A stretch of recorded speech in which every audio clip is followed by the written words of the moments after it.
ವಿಶೇಷ ಕಾರ್ಯಕ್ರಮಕ್ಕೆ ಸ್ವಾಗತ. ನಾನು ರಕ್ಷಾ. ವೇಗವಾಗಿ ಬೆಳೀತಾ ಇರತಕ್ಕಂಥ ವೈದ್ಯಕೀಯ ಕ್ಷೇತ್ರ ಜನರಿಗೆ ಉಪಕಾರ ಮಾಡೋ ಬದಲು ಹೆಚ್ಚು ಅಪಕಾರನೇ ಮಾಡ್ತಾ ಇದೆ. ಜನ ಆಸ್ಪತ್ರೆ ವೈದ್ಯರು ಅಂದರೆ ಭಯಭೀತರಾಗುವಂತಹ ಒಂದು ಪರಿಸ್ಥಿತಿ ನಮ್ಮ ಸಮಾಜದಲ್ಲಿ ಈಗ ನಿರ್ಮಾಣವಾಗಿದೆ. ಇದೆಲ್ಲದರ ಬಗ್ಗೆ ಬೆಳಕನ್ನು ಚೆಲ್ಲುವಂತಹ ಒಂದು ಪ್ರಯತ್ನವನ್ನು ಸರಳ ಜೀವನ ವಾಹಿನಿ ಮಾಡ್ತಾ ಇದೆ.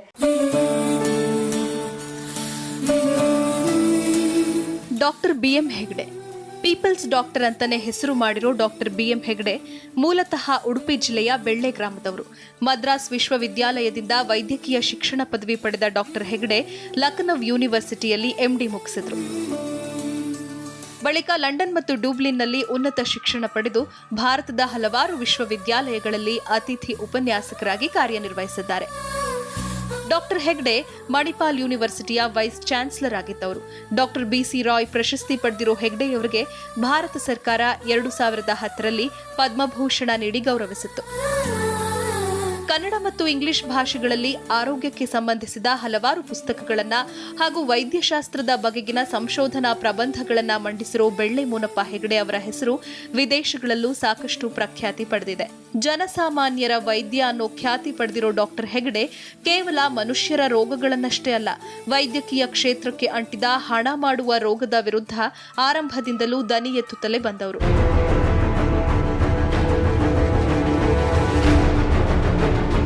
ತಮ್ಮ ಪ್ರಖರ ಮಾತುಗಳ ಮೂಲಕ ಜನಜಾಗೃತಿ ಮೂಡಿಸುತ್ತಾ ಬಂದಿರುವ ಡಾಕ್ಟರ್ BM ಹೆಗ್ಡೆ ಇನ್ಮುಂದೆ ಪ್ರತಿ ವಾರ ಸರಳ ಜೀವನ ವಾಹಿನಿಯ ವೀಕ್ಷಕರಿಗೆ ಔಷಧ ರಹಿತ ಚಿಕಿತ್ಸೆಯ ಸರಳ ವಿಧಾನಗಳನ್ನು ತಿಳಿಸಿಕೊಡಲಿದ್ದಾರೆ.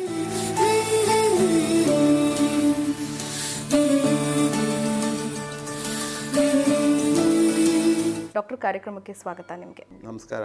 ಡಾಕ್ಟರ್, ಇವತ್ತಿನ ನಮ್ಮ ವಿಷಯ ಔಷಧಿಯನ್ನು ತಗೊಳ್ಳದೇನೆ ಒಬ್ಬ ಮನುಷ್ಯ ಹೇಗೆ ಫಿಟ್ ಆಗಿರಬಹುದು, ಆರೋಗ್ಯವಾಗಿರಬಹುದು ಅಂತ. ನಾನು ಯಾಕೆ ಈ ಪ್ರಶ್ನೆ ನಿಮ್ಮನ್ನು ಕೇಳ್ತಾ ಇದ್ದೀನಿ ಅಂದರೆ, ಬಹುಶಃ ಬೇರೆ ಡಾಕ್ಟರ್ ಹತ್ರ ಕೇಳೋದು ಕಷ್ಟ, ಕೇಳಿದ್ರು ಕೂಡ ಸಿಗೋ ಉತ್ತರನೇ ಬೇರೆ. ನೀವಾಗಿದ್ದಕ್ಕೆ ನಿಮ್ಮನ್ನು ಕೇಳ್ತಾ ಇದ್ದೀನಿ. ಸೊ ಯಾವ ರೀತಿ ಮೆಡಿಸಿನ್ ತಗೊಳ್ಳದೆ ಒಬ್ಬ ವ್ಯಕ್ತಿ ಆರೋಗ್ಯವಾಗಿರಬಹುದು?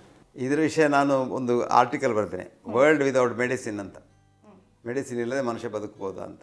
ಅದಕ್ಕೆ ತುಂಬ ಜನ ಕ್ರಿಟಿಸೈಸ್ ಮಾಡ್ತಾ ಇದ್ರು. ಬಟ್ ಅದು ಸತ್ಯ ಏನು ಅಂದರೆ, ನೋಡಿ, ನಾವಿಲ್ಲಿ 9 ಲಕ್ಷ ವರ್ಷದಿಂದ ಇದ್ದೇವೆ ಮನುಷ್ಯರಾಗಿ. 50,000 ಜನರೇಷನ್ನಲ್ಲಿ ಯಾವುದೂ ಔಷಧಿ ಇರಲಿಲ್ಲ. ಔಷಧಿ ಇಲ್ಲದೆ ಮನುಷ್ಯ ಸತ್ತು ಹೋಗೋದಾದರೆ ನಾವಿಲ್ಲಿ ಇರಲಿಕ್ಕೆ ಇಲ್ಲ. ಡೈನೋಸಾರ್ಗಿಂತ ಮೊದಲು ನಾವು ಸತ್ತು ಹೋಗ್ತಾ ಇದ್ದೇವೆ ಅಲ್ವಾ, ಸಾಯಲಿಲ್ಲ. ಅದು ಮಾತ್ರ ಅಲ್ಲ, ಚರಿತ್ರೆ ನೀವು ನೋಡಿದರೆ 1000 ವರ್ಷದ ಹಿಂದೆ ಕೂಡ 100 ವರ್ಷ ಬದುಕಿದವರಿದ್ದಾರೆ, ಔಷಧಿ ಇರಲಿಲ್ಲ. 10,000 ವರ್ಷದ ಹಿಂದೆ ಕೂಡ 100 ವರ್ಷ ಬದುಕಿದವರಿದ್ದಾರೆ. 17ನೇ ಶತಮಾನದಲ್ಲಿ 100 ವರ್ಷ ಬದುಕಿದವರದೇ ಒಂದು ಚರಿತ್ರೆ ಉಂಟು. ಏಥೆನ್ಸ್ ಆಫ್ ದ ನಾರ್ತ್ ಅಂತ ಎಡಿನ್ಬರದಲ್ಲಿ ದೊಡ್ಡ ದೊಡ್ಡ ಬುದ್ಧಿಜೀವಿಗಳೆಲ್ಲ 100 ವರ್ಷ ಬದುಕಿದ್ರು. ಆ ಕಾಲದಲ್ಲಿ ಎಂಥ ಮಹಾನ್ ಕಾಯಿಲೆಗಳು ಮನುಷ್ಯನ ಕೊಲ್ತಾ ಇದ್ದವು, ಆದರೂ ಬದುಕಿದ್ದಾರೆ. ಮನುಷ್ಯನನ್ನು ಇಲ್ಲಿ ಕಳಿಸುವಾಗ ಕೆಲವರು ದೇವರನ್ನು ನಂಬುವುದಿಲ್ಲ.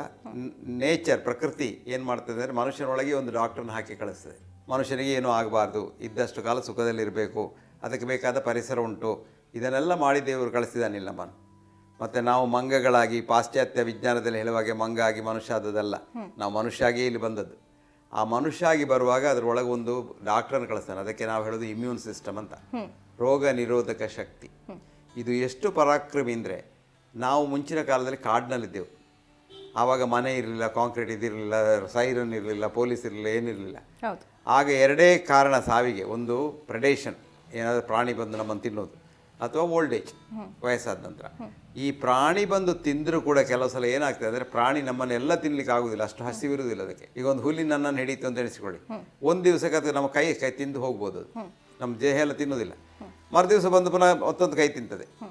ಆ ಸಮಯದಲ್ಲಿ ನಾನು ಸಾಯಬಾರ್ದು ಅಂತ ದೇವರು ಒಂದು ಸ್ಪೆಷಲ್ ಕೊಟ್ಟಿದ್ದಾರೆ, ಆಟೋನಾಮಿಕ್ ನರ್ವಸ್ ಸಿಸ್ಟಮ್ ಅಂತ. ಅದು ಏನು ಮಾಡ್ತದೆ ಅಂದರೆ, ಹುಲಿ ತಿಂದು ಹೋದ ಕೂಡಲೇ ಬ್ಲೀಡ್ ಆಗ್ತಲ್ವಾ, ಈಗ ಡಾಕ್ಟರ್ ಕಟ್ಟಬೇಕಲ್ವಾ, ಇಲ್ಲ, ತನ್ನಷ್ಟಕ್ಕೆ ಕಟ್ಟುವಂಥ ಒಂದು ಮೆಕ್ಯಾನಿಸಮ್ ಉಂಟು ಆಟೋನಾಮಿಕ್ ನರ್ವಸ್ ಸಿಸ್ಟಮಲ್ಲಿ. ಅದು ವೇಸೋ ಕನ್ಸ್ಟ್ರಿಕ್ಷನ್ ಅಂತ. ಅಲ್ಲಿ ತುಂಡಾದ ವೆಸಲ್ಸ್ ಅಲ್ಲಿಗೆ ಬಂದಾಗ್ತದೆ. ಬಂದಾದರೂ ರಕ್ತ ಮತ್ತೆ ಇರ್ತದಲ್ವಾ, ಅದು ರಕ್ತ ಇರಬಾರ್ದು, ಅದು ಗಟ್ಟಿ ಆಗಬೇಕು ಅಂತ ಅಲ್ಲಿ ಒಂದು ಕ್ಲಾಟಿಂಗ್ ಕ್ಯಾಸ್ಕೇಡ್ ಅಂತ ಶುರುವಾಗ್ತದೆ. ರಕ್ತ ಅಲ್ಲಿ ಗಟ್ಟಿ ಆಗ್ತದೆ. ಇನ್ನು ಬ್ಲಡ್ ಪ್ರೆಷರ್ ಕೆಳಗೆ ಹೋಗ್ತದೆ, ರಕ್ತ ಹೊರಗೆ ಹೋಗಿ. ಆವಾಗ ದೇವರು ಏನು ಮಾಡಿದ್ದಾನೆ, ಒಳಗೆ ಒಂದು ರಕ್ತದ ಬಾಟ್ಲಿ ಇಟ್ಟಿದ್ದಾನೆ. ನಮ್ಮ ಎಲ್ಲ ಪೆಲ್ವಿಸ್ನಲ್ಲೂ ಒಂದು ರಕ್ತದ ಬಾಟ್ಲಿ ಬಿಟ್ಟು, ನಮ್ಮ ಪಕ್ಕ ಯಾರು ರಕ್ತ ಕೊಡಬೇಕು ಅಂತಿಲ್ಲ. ಅದಕ್ಕೆ ಹೇಳೋದು ಆಟೋ ಟ್ರಾನ್ಸ್ಫ್ಯೂಷನ್ ಅಂತ. ಆ ರಕ್ತ ಒಳಗೆ ಬರ್ತದೆ. ಮತ್ತು ದೇಹದಲ್ಲಿ, ನಮ್ಮ ದೇಹ 75% ನೀರು. ಈ ನೀರು ಈ ರಕ್ತನಾಳಗಳಿಂದ ಹೊರಗೆ ಇರುವುದು ಹೆಚ್ಚಿಗೆ. ರಕ್ತನಾಳದಲ್ಲಿ ಒಂದು 5-6 ಲೀಟರ್ ನೀರಿದೆ, ರಕ್ತ ಅಂತ ಹೇಳೋದು ನಾವು. ಹೊರಗೆ 100 ಲೀಟರ್ಗಿಂತ ಹೆಚ್ಚು 100. ಆವಾಗ ಬೇಕಿದ್ರೆ ಆ ನೀರು ಒಳಗೆ ಬರ್ತದೆ, ಅದಕ್ಕೆ ಹೇಳೋದು ಆಟೋ ಟ್ರಾನ್ಸ್ಫ್ಯೂಷನ್ ಅಂತ. ಇದೆಲ್ಲ ಆಟೋಮೆಟಿಕ್ ಆಗಿ ಅದೇ ಆಗ್ತದೆ.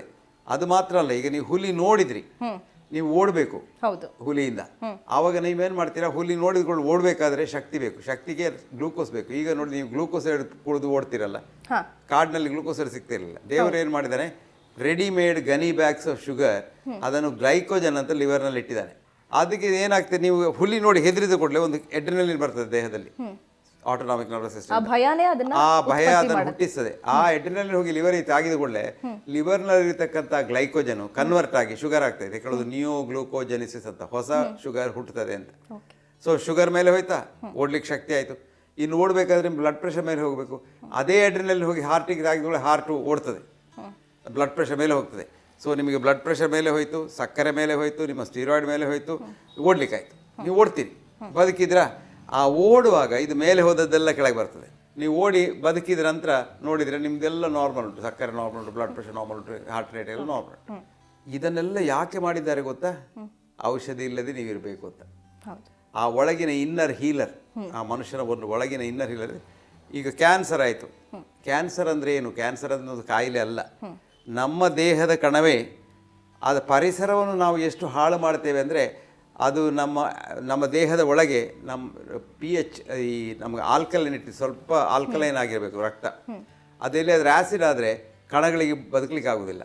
ನಾವು ತಿನ್ನುವ ಆಹಾರದಲ್ಲಿ ಈಗ ದಿವಸಾಗಲೂ ನಾವು ಮಾಂಸವನ್ನೇ ಬೇಯಿಸಿ ತಿಂದರೆ ಸ್ವಲ್ಪ ಆ್ಯಸಿಡ್ ಆಗ್ತದೆ ನಮ್ಮ ರಕ್ತ. ಆವಾಗ ಈ ಕಣಗಳೇನು ಮಾಡ್ತವೆ, ಅಯ್ಯೋ ದೇವರೇ, ಆ್ಯಸಿಡ್ನಲ್ಲಿ ಬದುಕಲಿಕ್ಕೆ ಆಗೋದಿಲ್ಲ, ಆದರೆ ನಾನು ಬದುಕಬೇಕು ಅಂತ ಮ್ಯೂಟೇಟ್ ಮಾಡಿಕೊಳ್ತವೆ. ಆ ಮ್ಯೂಟೇಟ್ ಮಾಡಿದ ಕಣಕ್ಕೆ ಹೇಳೋದು ಕ್ಯಾನ್ಸರ್ ಅಂತ. ಅದು ನಮ್ಮದೇ ಕಣ, ಅದಕ್ಕೆ ಬದುಕಲಿಕ್ಕೆ ಕಷ್ಟಾಗಿ ಮ್ಯೂಟೇಟ್ ಮಾಡಿದ್ದು. ನಾವು ಟ್ರೀಟ್ಮೆಂಟಲ್ಲಿ ಏನು ಮಾಡೋದು, ಅದನ್ನು ಕೊಲ್ಲಿಕ್ಕೆ ನೋಡೋದು, ಸೊಲ್ಲಿಕ್ಕೆ ನೋಡಬಾರ್ದು. ಆ ಎನ್ವೈರ್ಮೆಂಟನ್ನು ಬದಲಾಯಿಸಿದ್ರೆ ಆಯಿತು. ಆ ಆ್ಯಸಿಡಿಕ್ ಎನ್ವೈರ್ಮೆಂಟ್ ಆಲ್ಕಲೈನ್ ಮಾಡಿದರೆ ಸರಿಯಾಗ್ತದೆ. ಇದನ್ನೆಲ್ಲ ದೇವರು ಮಾಡಿ ಕೊಟ್ಟದ ಶಕ್ತಿ ಉಂಟು. ಈಗ ನಾವು ಏನು ಮಾಡಿದ್ದೇವೆ ಅಂದರೆ, ಒಂದು ಪ್ರಚಾರ ತಂದಿದ್ದೇವೆ, ನಮ್ಮ ಔಷಧಿ ಇಲ್ಲದೆ ನೀವು ಬದುಕಲಿಕ್ಕೆ ಸಾಧ್ಯ ಇಲ್ಲ. ಅದೊಂದು ಚಿಕ್ಕ ಮಗುವಿನಿಂದ ಶುರು ಮಾಡಿ ಔಷಧಿ ಕೊಡೋದು. ಈಗ ಎಲ್ಲಿವರೆಗೆ ಬಂದಿದ್ದಾರೆ, ಅಮೆರಿಕದ ಇತ್ತಾಗಿ ಒಂದು ಸಮೀಕ್ಷೆ ಮಾಡಿದರು, 95% ಜನ ಏನೇ ವಯಸ್ಸಿನವ್ರು ಇರಲಿ ಅಟ್ಲೀಸ್ಟ್ ಒಂದು ಔಷಧಿ ಒಂದು ಮಾತ್ರೆ ತಗೊಳ್ತಾರೆ ದಿವಸಕ್ಕೆ, ತಗೊಳ್ತಾರೆ. ಹೌದು.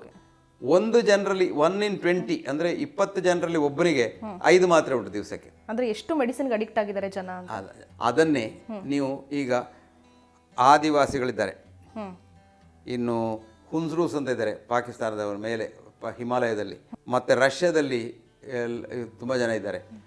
ಇಂಥ ಪ್ರದೇಶಗಳೆಲ್ಲ ಜನ ಇದ್ದಾರೆ. ಇವರು ಯಾವ ಔಷಧಿ ಟಚ್ ಇಲ್ಲದೆ, ಏನೂ ಇಲ್ಲದೆ 100 ವರ್ಷ ಬದುಕ್ತಾರೆ. ಆಫ್ರಿಕಾ ಬುಡಕಟ್ಟು ಜನಾಂಗನೂ ಅಷ್ಟೇ. ಆಫ್ರಿಕಾ ಬುಡಕಟ್ಟು ಜನಾಂಗ ಇದ್ದಾರೆ. ಪಾಲಿನೇಷನ್ ಐಲ್ಯಾಂಡರ್ಸ್ ಇದ್ದಾರೆ. ಪಾಲಿನೇಷನ್ನಲ್ಲಿ ಅವರು ಏನು ಮಾಡ್ತಾರೆ, ನೀರು ಕುಡಿಲಿಕ್ಕೆ ಎಳೆನೀರು, ತಿನ್ನಲಿಕ್ಕೆ ತೆಂಗಿನಕಾಯಿ ಮತ್ತು ಮೀನು. ಅದನ್ನು ಬೇಯಿಸ್ಲಿಕ್ಕಿಲ್ಲ, ಹಸಿ ಮೀನು ತಿಂತಾರೆ. ಮಾಂಸವನ್ನು ಬೇಯಿಸಬಾರ್ದು, ಬೇಯಿಸಿಕೊಳ್ಳೋದು ಆ್ಯಸಿಡ್ ಆಗ್ತದೆ. ಅದನ್ನು ತಿಂದು 110 ವರ್ಷ 120 ವರ್ಷ ಬದುಕ್ತಾರೆ. ಪರಿಸರ ಸರಿ ಇದ್ದರೆ, ಒಳ್ಳೆ ಗಾಳಿ, ಕುಡಿಲಿಕ್ಕೆ ಒಳ್ಳೆ ನೀರು, ಕ್ಲೀನ್ ಆಹಾರ, ಮನಸ್ಸಿನಲ್ಲಿ ಶಾಂತಿ, ಇಷ್ಟಿದ್ರೆ ನಾವು ಯಾವ ಮದ್ದು ಇಲ್ಲದೆ 100 ವರ್ಷ ಬದುಕಲಿಕ್ಕೆ ನಮಗೆ ಶಕ್ತಿ ಉಂಟು. ಇವತ್ತು ಯಾವುದೂ ಇಲ್ಲ, ಎಲ್ಲದಕ್ಕೂ ದುಡ್ಡು ಕೊಡಬೇಕು. ಕುಡಿಯುವ ನೀರನ್ನು ನಾವು ಹಾಳು ಮಾಡಿ ಅದನ್ನು ಮತ್ತೆ ಸ್ಟೆರಿಲೈಸ್ ಮಾಡಿ ಬಾಟ್ಲಿಯಲ್ಲಿ ಹಾಕಿ ದುಡ್ಡಿಗೆ ಮಾರೋದು. ಅದರಂತೆ ನಾವು ಕುಡಿಯೋದು ಇಲ್ಲದ್ದೆಲ್ಲ ಕುಡಿಯೋದು. ಯಾವುದು ನಾವು ಕುಡಿಯಬಾರ್ದು. ಮನುಷ್ಯ ಮಾತ್ರ ಒಂದು ಪ್ರಾಣಿ ಈ ಲೋಕದಲ್ಲಿ ಬೇರೆ ಪ್ರಾಣಿಯ ಹಾಲು ಕುಡಿಯೋದು. ಇದು ನಿಸರ್ಗಕ್ಕೆ ಬಹಳ ಅನ್ಯಾಯ. ಈ ನಿಸರ್ಗದಲ್ಲಿ ಯಾವ ಪ್ರಾಣಿನೂ ಇನ್ನೊಂದು ಪ್ರಾಣಿದ ಹಾಲು ಕುಡಿಯೋದಿಲ್ಲ. ಇಲ್ಲಿ 3 ಪ್ರಾಣಿ ಕುಡಿತದೆ, ಮನುಷ್ಯ, ಅವನ ನಾಯಿ, ಅವನ ಬೆಕ್ಕು. ಈ 3ಕ್ಕೂ ಆಯುಷ್ಯ ಕಮ್ಮಿ. ಕಾಡಿನಲ್ಲಿ ನಾಯಿ ಉಂಟು, 50 ವರ್ಷ ಬದುಕ್ತದೆ. ನಿಮ್ಮ ಮನೆ ನಾಯಿ 25 ವರ್ಷ ಬದುಕಿದ್ರೆ ದೊಡ್ಡ ಸಂಗತಿ. 15 ವರ್ಷ. ಯಾಕೆ ಅಂದರೆ ಅದಕ್ಕೆ ನೀವು ದನದ ಹಾಲು ಕೊಟ್ಟಿದ್ದೀರಿ, ಅದು ಫಾರಿನ್ ಬಾಡಿ, ಆಂಟಿಬಾಡೀಸ್ ಆಗ್ತದೆ. ಹಾಗೆ ಮನುಷ್ಯನಿಗೆ ದನದ ಹಾಲು ಕೊಡ್ತೀರಾ ಮಗುವಿಗೆ ನೋಡಿ 2 ಅನ್ಯಾಯ ಮಾಡ್ತೀರಿ ನೀವು. ತಾಯಿಯ ಮೊಲೆ ಹಾಲು ಬಿಟ್ಟ ನಂತರ ಹಾಲನ್ನು ಕರಗಿಸುವ ಶಕ್ತಿ ಮನುಷ್ಯ ದೇಹಕ್ಕೆ ಇಲ್ಲ. ಈಗ ನೀವೆಲ್ಲ ಹಾಲು ಕುಡಿದ್ರೆ ಏನಾಗ್ತದೆ, ಹಾಲು ಹೊಟ್ಟೆಗೆ ಹೋಗಿ ಆ್ಯಸಿಡಿಗೆ ಸೇರಿ ಅದು ಮತ್ತೆ ಮೊಸರಾಗ್ತದೆ. ಆ ಮೊಸರಿನಿಂದ ಅನ್ಯಾಯ ಇಲ್ಲ, ಆದರೆ ಹಾಲಾಗಿ ಅದು ಬಾಯಿಯಿಂದ ಹೊಟ್ಟೆಗೆ ಹೋಗುವೊಳಗೆ ಅದು ಆಂಟಿಬಾಡೀಸ್ ಮಾಡ್ತದೆ. ಹೆಚ್ಚಿನ ಕಾಯಿಲೆಗಳಿಗೆ ಕಾರಣ ಹಾಲು ಕುಡಿಯುವುದು. ಒಂದು ಮಗುವಿಗೆ ತಾಯಿ ಹಾಲು ಮಾತ್ರ ಕೊಟ್ಟು ಬೇರೆ ಯಾವ ಹಾಲು ಕೊಡದೇ ಇದ್ರೆ ಆ ಮಗುವಿಗೆ ಬಹಳ ಕಾಯಿಲೆಗಳಿಲ್ಲ. ಹಾರ್ಟ್ ಕಾಯಿಲೆ ಇಲ್ಲ, ಕ್ಯಾನ್ಸರ್ ಇಲ್ಲ, ಇಂಥ ಯಾವುದೂ ಇಲ್ಲ. ಆದರೆ ಅದನ್ನು ಮಾಡ್ತೇವೆ ನಾವು. ಹಾಗಾಗಿ ಔಷಧಿ ಇಲ್ಲದೆ ಜೀವನ ಮಾಡಲಿಕ್ಕೆ ಇವತ್ತಿನ ಇದರಲ್ಲಿ ಬಹಳ ಕಷ್ಟ.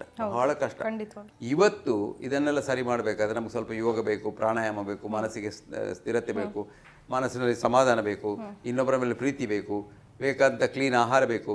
ಎಷ್ಟು ಜನರಿಗೆ ಆಹಾರ ಸಿಗ್ತದೆ ಹೇಳಿ? ನೀವು ನಮಗೆ ಗೊತ್ತಾಗೋದಿಲ್ಲ, ನಾವು ಆಹಾರ ಹಾಳು ಮಾಡ್ತೇವೆ. ಇಲ್ಲಿ 47 ಮಿಲಿಯನ್ ಮಕ್ಕಳಿಗೆ ನಮ್ಮ ದೇಶದಲ್ಲಿ ಒಂದು ಊಟನೂ ಇಲ್ಲ. ಮಾಲ್ ನ್ಯೂಟ್ರಿಷನ್ ಅಷ್ಟು ಎಫೆಕ್ಟ್ ಅದೊಂದು ದೊಡ್ಡ ಕಾಯಿಲೆ. ಅದಕ್ಕೆ ನಾನು ಹೇಳೋದು ನೈಟ್ಸ್ ಅಂತ. ಈ ಮಕ್ಕಳೆಲ್ಲ ನೈಟ್ಸ್ ಇಂದ ಸಾಯ್ತಾರೆ. ನಮ್ಮಲ್ಲಿ ಇಲ್ಲಿ ಮಾಲ್ ನರಿಶ್ಮೆಂಟ್ ಅಂದ್ರೆ ಕೆಟ್ಟ ಆಹಾರ ಹೋಗೋದು. ಅಲ್ಲಿ ಮಾಲ್ ನರಿಶ್ಮೆಂಟ್, ನೀವೆಲ್ಲ ಮಾಲಿಗೆ ಹೋಗಿ ಎಂತ ತಿನ್ನೋದು, ಜಂಕ್ ಫುಡ್, ಅದರಿಂದ ಕಾಯಿಲೆ ಬರೋದು. ಸೊ ನಮ್ದು mall nourishment versus mall nourishment, MALR, ಇದನ್ನೆಲ್ಲ ಮಾಡಿಕೊಂಡು ಇವತ್ತು ನಾವು ಯಾವ ಪರಿಸ್ಥಿತಿಗೆ ಬಂದಿದ್ದೀವಿ ಅಂದರೆ ಔಷಧಿ ಇಲ್ಲದೆ ಬದುಕಲಿಕ್ಕೆ ಕಷ್ಟ ಎಂಬ ಒಂದು ಅವಶ್ಯ ವಸ್ತುವನ್ನು ಹುಟ್ಟಿ ಹಾಕಿದೆ. ಇದು ಸುಳ್ಳು ಮಾತ್ರ. ಔಷಧಿ ಅಗತ್ಯ ಇಲ್ಲ, ನೀವು ಔಷಧಿ ಇಲ್ಲದೆ ಇರ್ಬೋದು. ನಾನು 55ನೇ ಇಸ್ವಿಯಲ್ಲಿ, 56ನೇ ಇಸ್ವಿಯಲ್ಲಿ ನಾನು ಮೆಡಿಕಲ್ ಕಾಲೇಜ್ ಸೇರಿದಾಗ ಮದ್ರಾಸ್ನಲ್ಲಿ ಒಂದು ಚಿಕ್ಕ ಹುಡುಗಿ ಅಲ್ಲಿ ಆ ಗೇಟ್ನಲ್ಲಿ ಕೂತ್ಕೊಂಡು ಕಡಲೆ ಮಾರ್ತಾ ಇದ್ಲು. ನಾನು ಮೊನ್ನೆ ಹಿತ್ತಲಾಗಿ ಹೋಗಿದ್ದೆ, ಅದೇ ಕಡಲೆ ಮಾರೋಳಿದ್ದಾಳೆ, ಅಲ್ಲಿ ಬದುಕಿ ಆಗಿದ್ದಾಳೆ. ಈಗ ಬಿಸಿಲಿನಲ್ಲಿ ಕೂತ್ಕೊಳ್ಳೋದು ಗೇಟ್ನ ಹೊರಗೆ. ನಾನು ಕೇಳಿದೆ, ನೀನು ಇಲ್ಲಿ ಸಣ್ಣ ಹುಡುಗಿಯಾಗಿ ಕಡಲೆ? ಹೌದು ಅಂತ ಹೇಳ್ತಾಳೆ. ನೀನು ಇಷ್ಟು ವರ್ಷ ಹೌದು ಇದೇ ಕಡಲೆ ಮಾರೋದು ಅಂತ. ಆರೋಗ್ಯದಲ್ಲಿದ್ದಾಳೆ, ಆಸ್ಪತ್ರೆಗೆ ಹೋಗಲಿಲ್ಲ, ಯಾರ ಹತ್ರ ಹೋಗಲಿಲ್ಲ. ನನಗೆ ಸಂತೋಷ ಆಯಿತು. ಎಷ್ಟು ವರ್ಷ ಆಯಿತು ಅವಳಿಗೆ? ಸಾಧಾರಣ 70 ವರ್ಷ ಆಯಿತು, 80 ವರ್ಷ ಆಗಲಿ ಬಂದಿತ್ತು. ಚೆನ್ನಾಗಿದ್ದಾಳೆ, ಅವಳಿಗೆ ಎಲ್ಲ ಉಂಟು. ಕಡಲೆ ತಿನ್ನಲಿಕ್ಕೆ ಅದು ಒಳ್ಳೆ ಆಹಾರ, ಸೂರ್ಯನ ಬೆಳಕು, ಅದರಷ್ಟು ದೊಡ್ಡ ಮದ್ದಿಲ್ಲ, ಮತ್ತೆ ಕೆಲಸ ಇಡೀ ದಿವಸ, ಮತ್ತೆ ಒಂದು ಕೂತ್ಕೊಂಡು ಆಲೋಚನೆ ಮಾಡಲಿಕ್ಕಿಲ್ಲ, ಟೆಲಿವಿಷನ್ ನೋಡಲಿಕ್ಕಿಲ್ಲ, ಏನಿಲ್ಲ, ಚೆನ್ನಾಗಿದ್ದಾಳೆ. ಡಾಕ್ಟರ್ ಹೆಗ್ಡೆ ಅವರ ಜೊತೆ ಮತ್ತಷ್ಟು ಮಾಹಿತಿಗಳನ್ನು ನಾವು ಡಿಸ್ಕಸ್ ಮಾಡೋಣ. ಆದರೆ ಅದಕ್ಕೂ ಮೊದಲು ಒಂದು ಬ್ರೇಕ್ ತಗೊಂಡು ಬೇಗ ವಾಪಸ್ ಬರೋಣ.